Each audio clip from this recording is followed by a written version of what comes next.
জুলাই চুদি, ৭১ চুদি। জুলাই আন্দোলনে আমরা প্রতারণার শিকার হইছি। আমরা বামপন্থীরা আন্দোলনে নামছিলাম, আমরা প্রগতিবাদী, তারপরে শাহবাগী টাহাবাগী সব নামছিলাম আমরা, বুঝছো? কিন্তু আমরা কোনো স্টেক পাই নাই। ডানপন্থীরা সব জায়গায় বইসা আছে। কে আমগরে একটু ভাগযোগ দিলে কি হইতো? আমরা প্রতারণার শিকার হইছি, বুঝছো? আমরা প্রতারিত হইছি। মুক্তিযুদ্ধে আমরাও প্রতারিত হইছি। পাকিস্তান আর্মি আমাদেরকে আইসা খুঁজে নাই, খুঁজছে হিন্দুদেরকে নুনু চেক কইরা।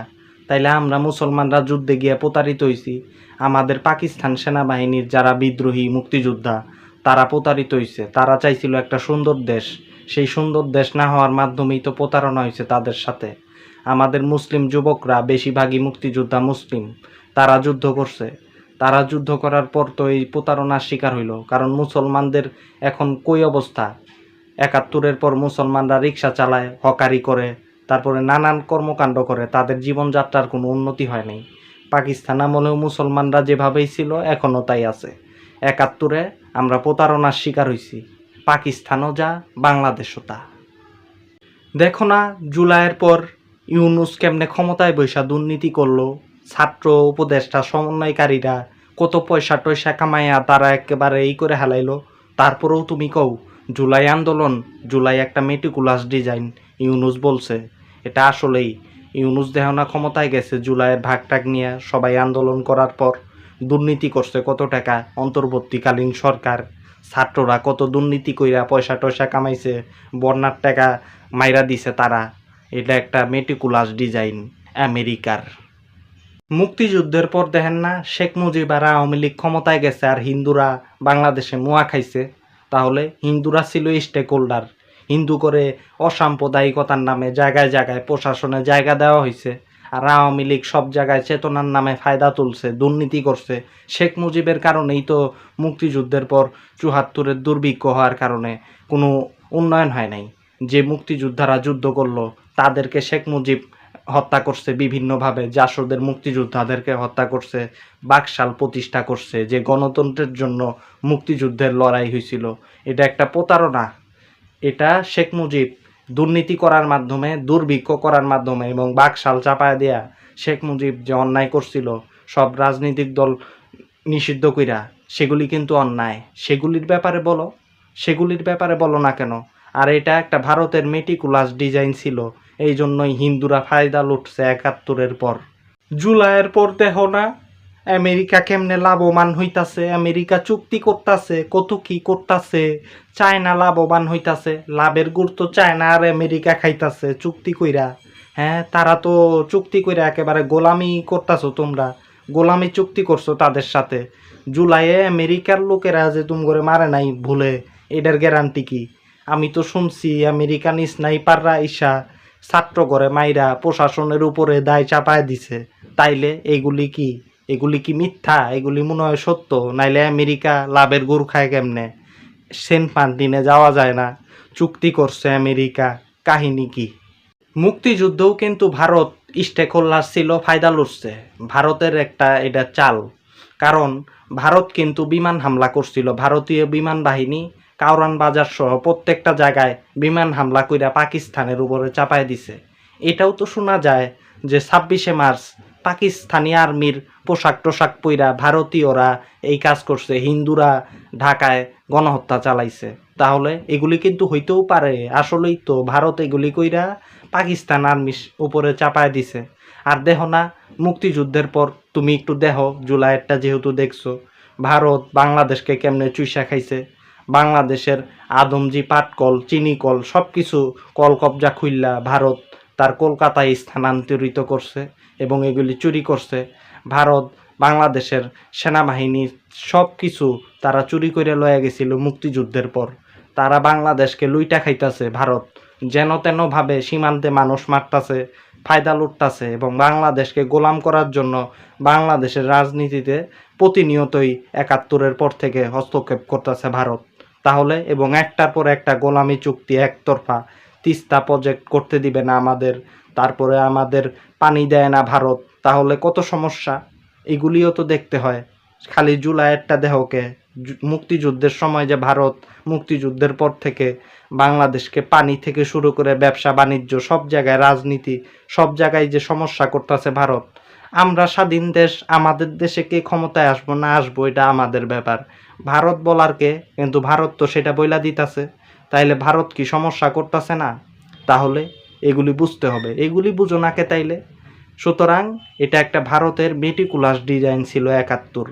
ইন্দিরা গান্ধী চাইছিল পাকিস্তান ভাঙতে, তাই পাকিস্তান ভাঙার জন্যই মুক্তিযুদ্ধকে পেট্রোনাইজ করার লিগা ভারতীয় সেনাবাহিনী পাকিস্তান আর্মির পোশাক নকল পোশাক বানায় আমাদেরকে মারছে। বুঝছো? এটাই বাস্তব। এবং কাউরান বাজার সহ বিভিন্ন জায়গায় বোমা হামলা করছে ভারতীয় বিমান বাহিনী, আর পাকিস্তানের নামে চালায় দিছে। এটা কিন্তু একটা প্রতারণা এবং মেটিকুলাস ডিজাইন ভারতের।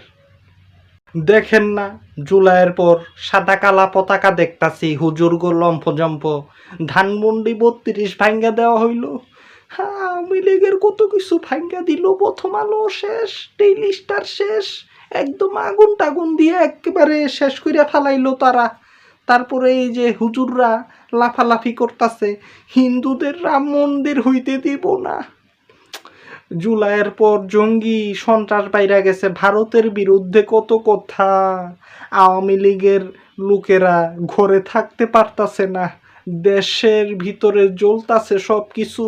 আওয়ামী লীগ শেষ। এই যে দেখেন না, জুলাইয়ের আগে পদ্মা সেতু হয়েছিল, কত সুন্দর, কত সুন্দর দেশ একটা, অথচ ধ্বংস করে হালাইলো। এখন কি পদ্মা সেতু হইব? এখন কি ওগুলি হইব? হইব না। এখন কি একটা পারমাণবিক বিদ্যুৎ কেন্দ্র হইব না। তাইলে এগুলি কি দেখেন না আপনারা? জুলাই একটা প্রতারণা। ওই মিয়া দেখেন না? তাইলে ৭১-এর পর কি হয়েছে? ৭১-এর পর হিন্দুদের দাপট পাইরা গেছিল গা, আওয়ামী লীগ আর বামপন্থীদের দাপট বাইরা গেছিল গা। ৭১-এর পর সিরাজ শিকদারের মতো একজন চরমপন্থী বামের উত্থান হয়েছিল। ৭১-এর পর তারা একটা বামপন্থী বাংলাদেশ তৈরি করতে চাইছিল, কমিউনিস্ট বাংলাদেশ। ৭১-এর পর চিত্তরঞ্জন দাস বাংলাদেশকে নিয়ে, হিন্দুত্ববাদীদেরকে নিয়ে, হিন্দুদেরকে নিয়ে ষড়যন্ত্র করে বঙ্গদেশ করার, বাংলাদেশ ভাঙ্গা ফেলতে চাইছিল। ৭১-এর পর অনেক অরাজকতা হয়েছে, পাকিস্তানের স্টেট ব্যাংক লুট হয়েছে, বিভিন্ন প্রতিষ্ঠান পাকিস্তানি ভালো ভালো প্রতিষ্ঠান সেগুলি লুট করছে আওয়ামী লীগের গুন্ডারা। তাহলে ৭১-এর পর পাকিস্তানি অনেক পরিবারকে মারা হয়েছে, বিহারি যারা আশ্রয়প্রাপ্ত শরণার্থী তাদের ঘরবাড়ি পুরায় দেওয়া হয়েছে ৭১-এর পর। মিরপুরে জোর জবরদস্তি কইরা অশান্তি করা হয়েছে, আওয়ামী লীগ মিরপুরে গণহত্যা চালাইছে বিহারিদের উপর। তাহলে ৭১-এর পর তো এই অশান্তিগুলি যে হয়েছে এগুলি হিন্দুত্ববাদী আওয়ামী লীগ এবং বামপন্থী উগ্রবাদীদের উত্থান হয়েছিল। এবং ৭১-এর পর একটা অস্থির পরিবেশ গেছিল ১৯৭৫ সাল পর্যন্ত। নানান সমস্যা, শেখ মুজিবের অপশাসন, জুলুম নির্যাতন এগুলি তো হয়েছিল। তাহলে আর ৭১ না হইলে আমরা তো পারমাণবিক শক্তিধর একটা দেশ পাইতাম। আমরা ৭১ না হইলে পাকিস্তানে পাসপোর্ট ভিসা ছাড়া আমরা যাইতে পারতাম। ৭১ না হইলে আমরা কাশ্মীর, তারপরে বিভিন্ন জায়গা ঘুরতে পারতাম, আজাদ কাশ্মীর, তারপরে হচ্ছে গিলগিট বালচিস্তান সহ সমস্ত পাকিস্তানে অনেক পাহাড় পর্বত পাসপোর্ট ছাড়াই তো ঘুরতে পারতাম, সুন্দর জায়গা। পদ্মা সেতু লাগতো, যমুনা সেতু লাগতো আলাদা কইরা, পেশোয়ারি বিপ খাইতে পারতাম ফ্রি, কোনো পাসপোর্ট লাগতো না, ভিসাও লাগতো না। তাইলে এবং বৃহত্তর একটা পাকিস্তান থাকলে ভারত আমাদের সাথে এত চোখ রাঙানি দিতে পারতো না। ৭১-এর পর মুসলমানরা তাইলে শক্তিশালী হইতো ৭১ না হইলে। তাহলে ৭১ হয়েছে বিদায় আমরা আলাদা, পাকিস্তান যাইতে পাসপোর্ট লাগে, আজাদ কাশ্মীরে গিয়ে একটু ঘুরে আমো পাসপোর্ট লাগে, হ্যাঁ ভিসা লাগে। এই ৭১ হয়েছে সমস্ত সমস্যার মূল। মুসলিম দেশগুলির সাথে সম্পর্ক করতেও আমাদের সমস্যা হয়, কয় যে তোমরা পাকিস্তানের সাথে গাদ্দারি করছো, তোমাদেরকে এই সন্দেহর চোখে দেখা উচিত। ৭১ এই ক্ষতিগুলি করছে। ৭১ যদি না হইতো তাইলে বাংলাদেশের ঢাকায় পারমাণবিক ওয়ারহেড থাকতো, তাইলে সেটা এখন আছে? নাই। ৭১ না হইলে পাকিস্তান সেনাবাহিনী শক্তিশালী হইলে আমরাই শক্তিশালী এই এলাকায় হয়ে উঠতাম, বাংলাদেশ শক্তিশালী হইতো, পূর্ব পাকিস্তান শক্তিশালী প্রদেশ হইতো। তাহলে ৭১ হয়েছে দেখেই তো আমাদের বাংলাদেশ সেনাবাহিনী পাকিস্তান সেনাবাহিনীর বিপরীতে অনেক দুর্বল। আমরা বাংলাদেশের সামরিক শক্তি পাকিস্তানের থেকে দুর্বল। ৭১-এর কারণেই তো। ৭১ না হইলে তো এগুলি হইতো না। ৭১ না হইলে তো আমরা ভালোভাবে পরিচয় দিতে পারতাম যে পাকিস্তান পারমাণবিক শক্তিধর দেশের নাগরিক আমরা। এইগুলি চিন্তা করেন, ৭১ একটা প্রতারণা।